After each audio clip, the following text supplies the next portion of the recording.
Centre is Senator Fierravanti-Wells. Thank you, Madam Acting Deputy President.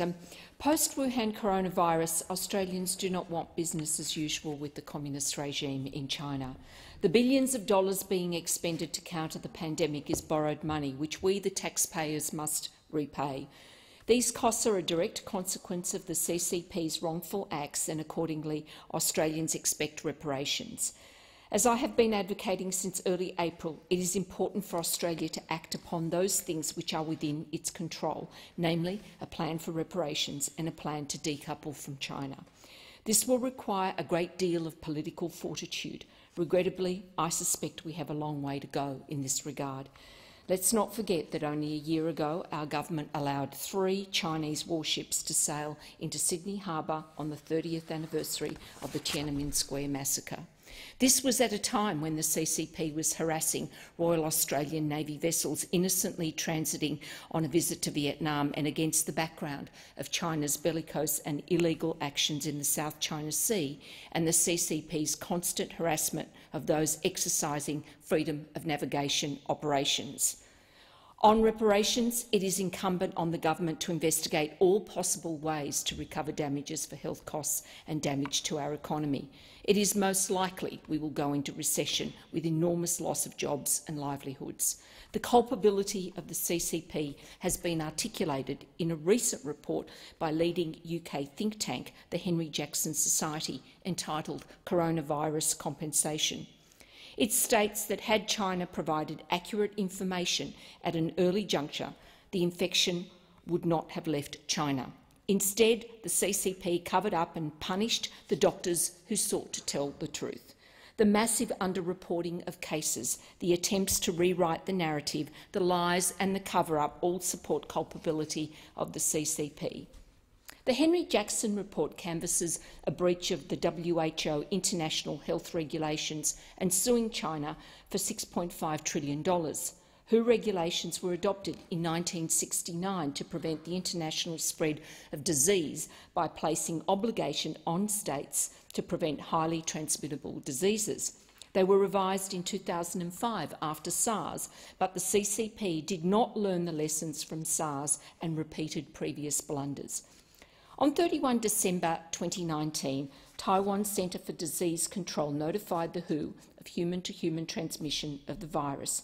Because of the One China policy, Taiwan's warnings were ignored.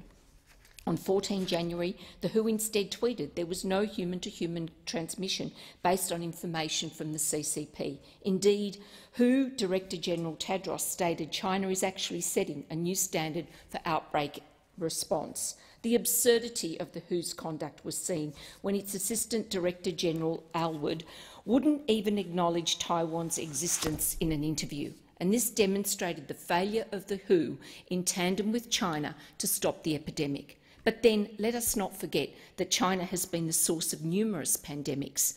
An article entitled BRI Modern-Day Silk Road Black Plague by Rebecca Weiser in The Spectator on 7 March traces this history. The Black Death, like coronavirus, was made in China. It is no coincidence that the worst outbreaks in the Middle East and Europe have been Iran and Italy. Each is the anchor of the Belt and Road Initiative, the 21st century version of the Silk Road. The article outlines China as the source of other outbreaks: the plague of Justinian in 541, the Spanish flu 1919, the Asian flu, the Hong Kong flu, the avian flu, SARS and now coronavirus. Why? One theory is that the virus started in a Wuhan wet market, a cross between a zoo and a slaughterhouse. After each outbreak, China says it will crack down on the illegal trade of wildlife, but it doesn't. The CCP places higher priority on suppression of criticism against it than on food safety regulations. Perhaps if China spent more on revamping its scandal-ridden healthcare sector and less on pursuing its illegal and bellicose actions in the South China Sea, its people would enjoy a far better quality of life. Another theory is it originated in a laboratory. Recent media stories have highlighted the possible role of the Wuhan Institute of Virology. Recently, I read a translation of a speech given to a select group of high-level CCP officials by Ki Haoshan, China's defence minister from 1993 to 2003 and vice chairman of its Central Military Commission. His chilling reference to using non-destructive weapons that can kill many people and rapid development of modern biological technology and new bioweapons puts the recent outbreak into a more sinister light. Irrespective of the theories, the origins of the virus was in China, and China remains responsible for the outbreak. Post-pandemic, we need to overhaul our critical infrastructure and foreign investment framework. Critical infrastructure legislation needs to be extended beyond ports and utilities of gas, water and electricity to include other key sectors such as banking and finance, food, grocery and agriculture, health and medical, transport, communications and IT and airports. In so doing, we must expand restrictions to ensure practical ways to protect our sovereignty.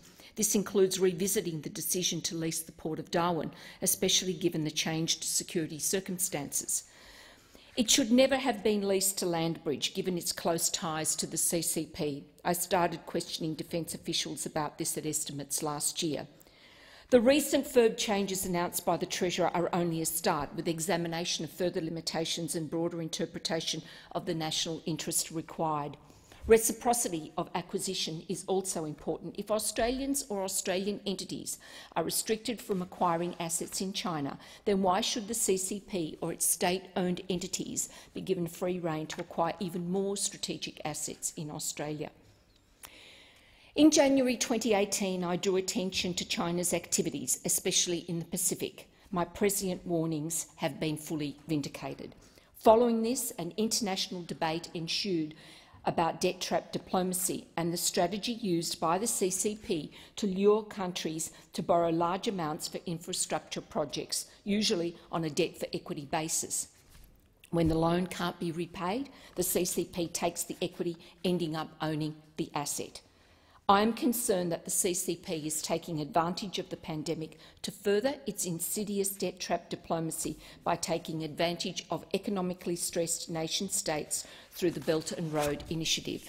BRI is code for debt trap diplomacy, a warning that Premier Andrews has failed to heed. There is concern that when companies are financially stressed, like Virgin Airlines, we must guard against predatory behaviour and bargain hunting by totalitarian regimes like CCP and their state-owned entities. Our security and sovereignty are at risk, and we should be reducing, not increasing, such controls over key assets. Over a quarter of our two-way trade is with the CCP. Those resisting decoupling argue exports are at risk.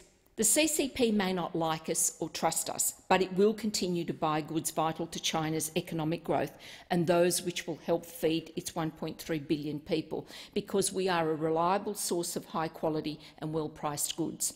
Our top imports from China include a whole raft of everyday items. We must reduce our dependency on China, become more self-reliant and diversify our trade. The pandemic has shown our overdependence on overseas supply chains, especially in medical supplies. The barley dispute and today's delisting by China of 4 abattoirs is symptomatic of the predicament Australia now finds itself in, although some argue it has been brewing for some time. Those leading our fellow traveller foreign policy over many years, including those doing business with the CCP, have preferred to turn a blind eye to its skullduggery so long as the rivers of gold continue to flow. This includes some of our major universities, overly dependent on overseas students and substantial funding from the presence of Confucius institutes. They have clearly not followed the teachings of their own business schools in practising diversification. The recent threats by the Chinese ambassador are symptomatic of the predicament we have placed ourselves in, where we are vulnerable to economic coercion.